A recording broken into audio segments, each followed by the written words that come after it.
Hey everybody, welcome back to the Woodruff Cast. It is Sunday, 1 p.m. and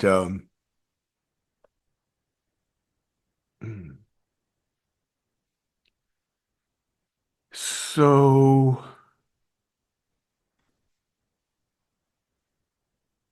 I did a video, it's actually on TikTok, talking about the difference between the biophilic and the necrophilic drives. The post-Freudian psychologist Eric Fromm, he developed two key tenets that were part of his main thesis about culture, human beings. He said there was a necrophilic type and then a biophilic type. Biophilic types are they love life, they celebrate beauty, creativity. Necrophilics celebrate death, destruction, misery. So, MAGA is filled with necrophilic individuals that celebrate the suffering and death of other people. It's a necrophilic cult. That's all you need to know about it. Forget all the other political arguments. Look at the psychology. They're fucking death freaks.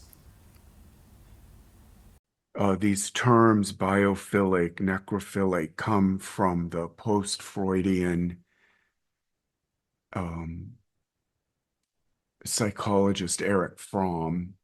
And the reason I know about his work is that the artist that did the cover for my Jeffrey Dahmer book, who is studying criminology in Greece, she is a very big student of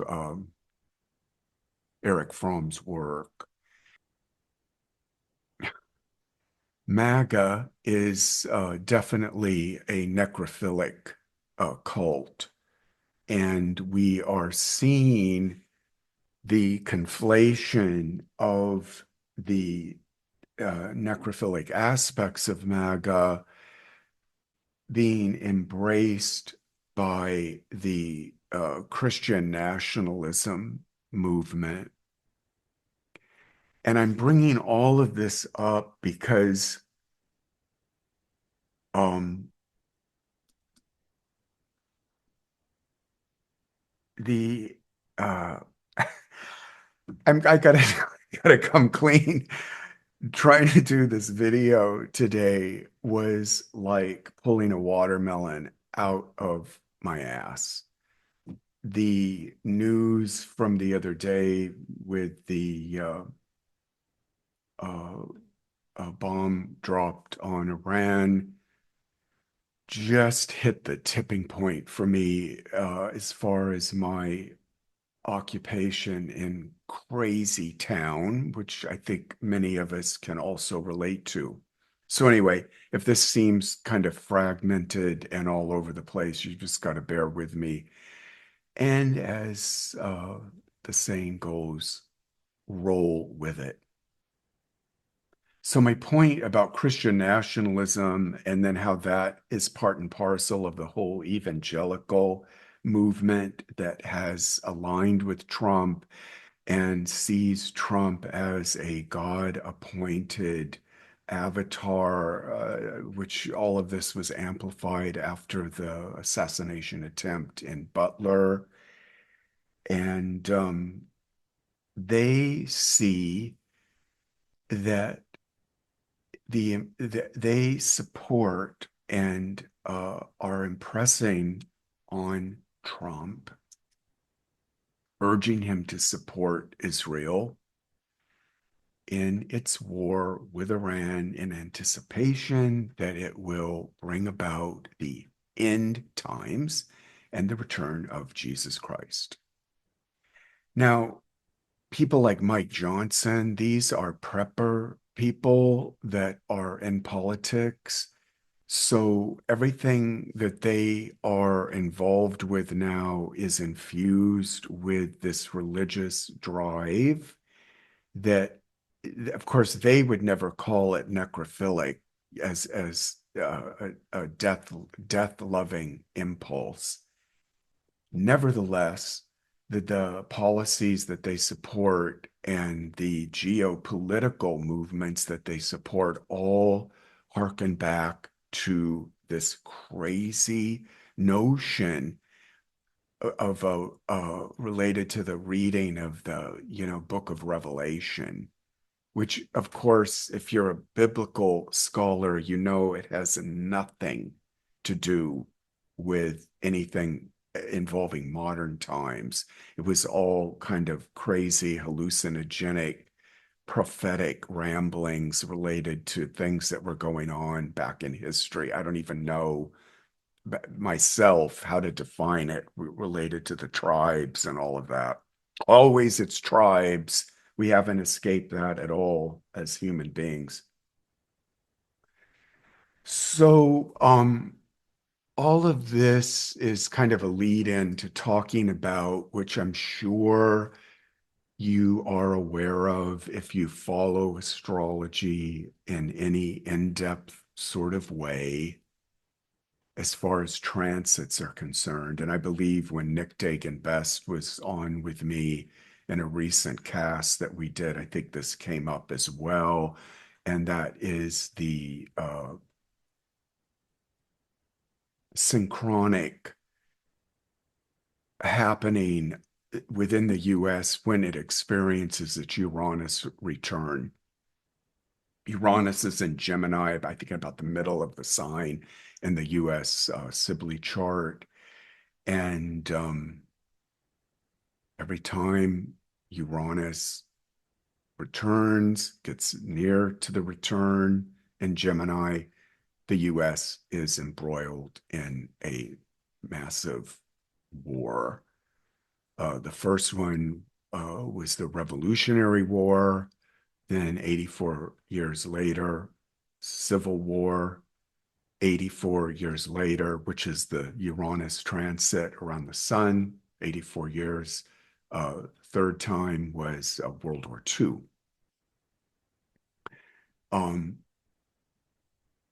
like World War II, Uranus was more at the uh, tail end of Taurus, like it is today at 29 Taurus, which if you push, you lean the planetary motion forward a bit, 29, 17 minutes Taurus, you could essentially give that to 0, 1 degree, Gemini. So we're here again in that terrain.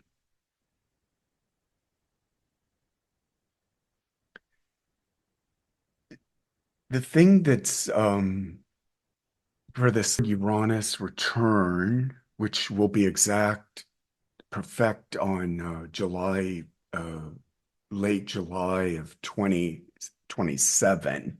So you can see we're just in this preamble to that year and a half point from here, which doesn't bode well for this attack on Iran happening when it did, and then so much more that will unfold with other planetary transits. So the other day in the Zoom meeting I had with some of the subscribers to my newsletter on Substack, of course, Trump was the primary topic.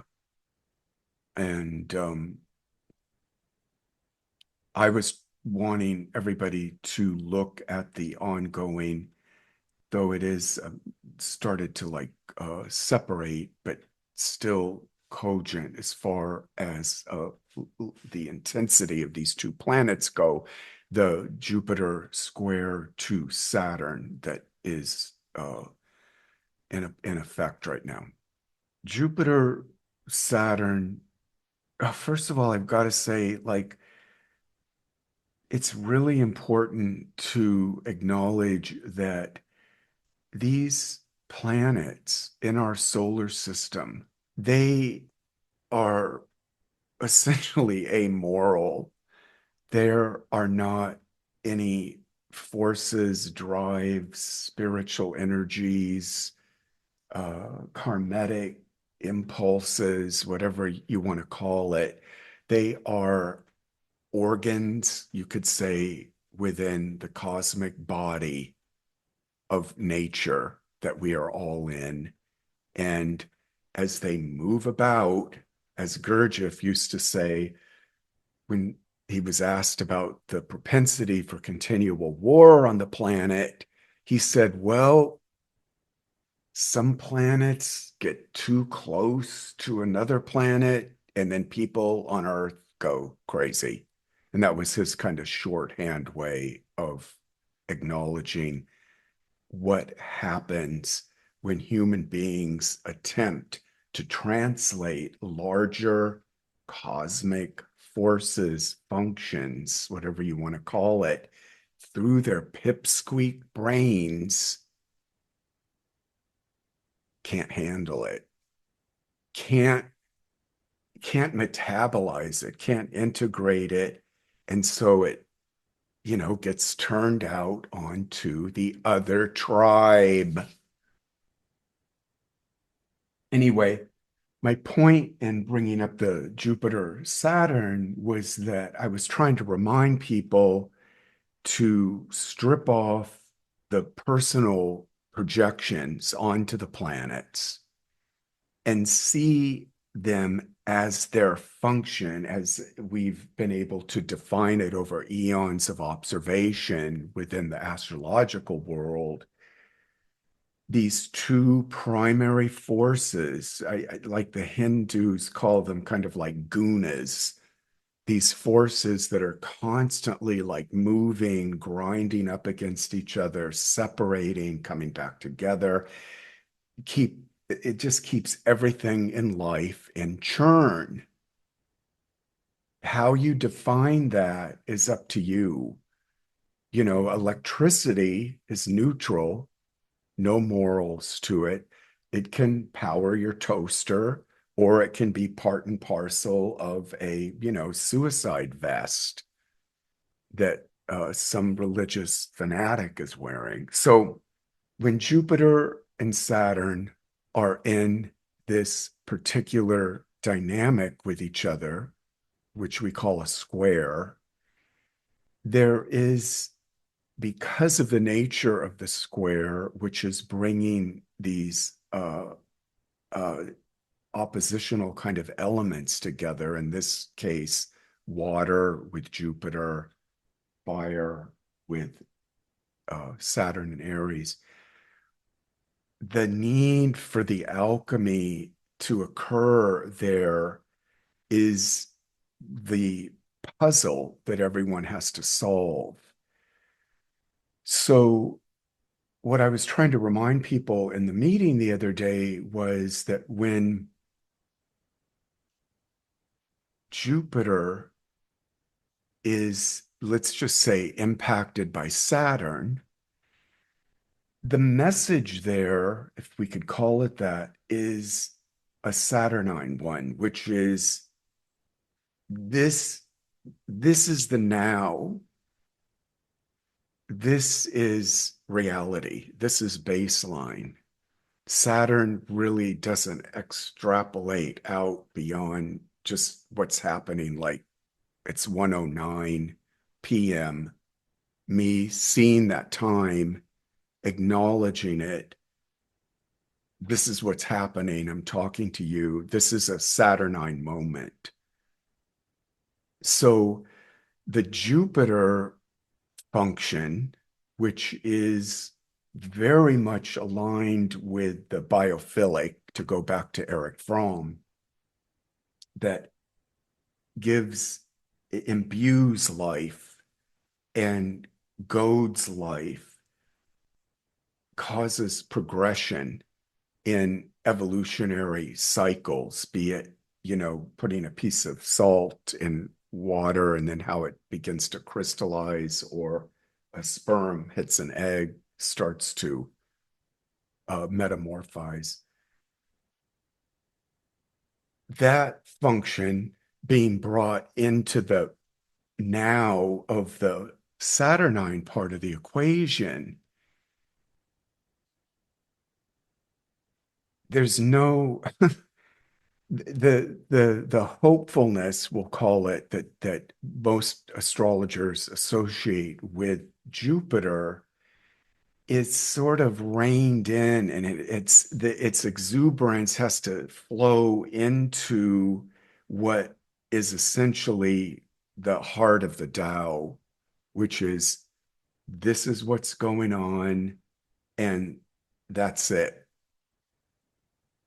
That doesn't mean that other parts of our relationship to reality aren't functioning, like, rationality or our imagination, planning, protecting, defending, all whatever.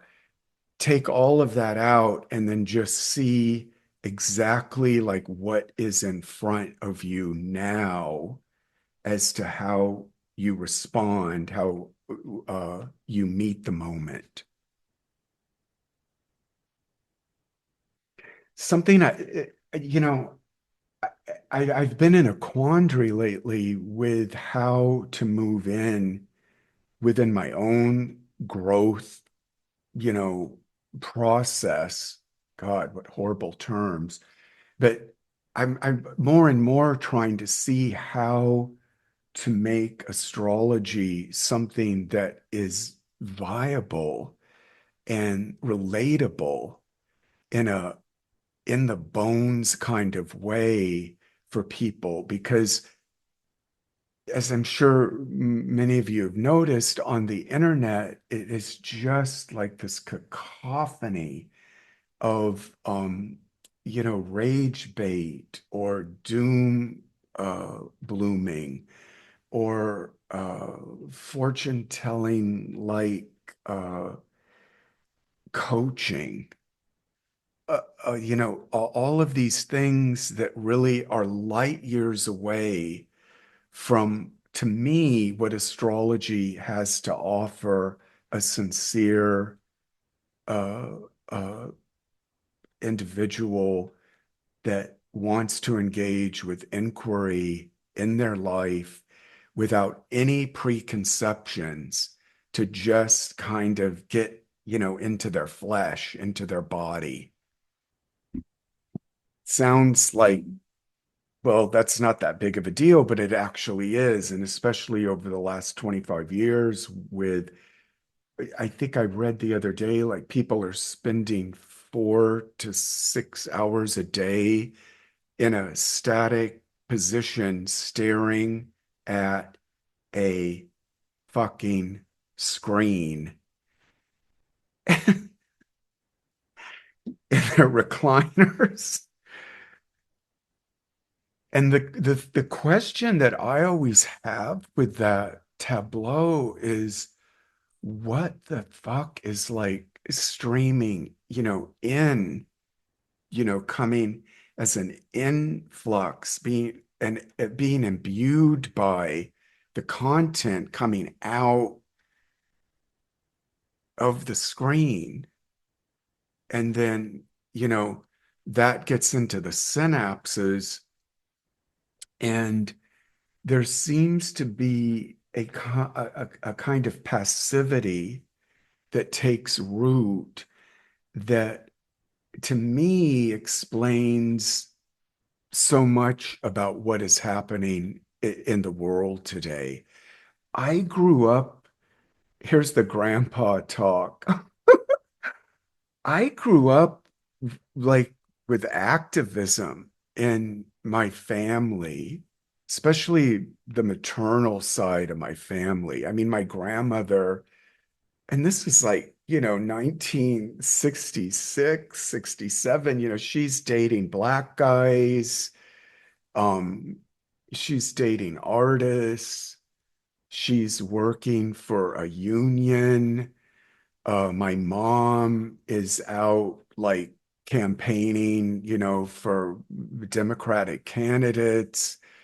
I became an activist, when I moved to Hawaii and was very vocal and out and about with, protesting things that the mayor was doing there. And then I eventually got into the state Supreme Court fight related to same-sex marriage, which is really what galvanized that movement throughout the US later on.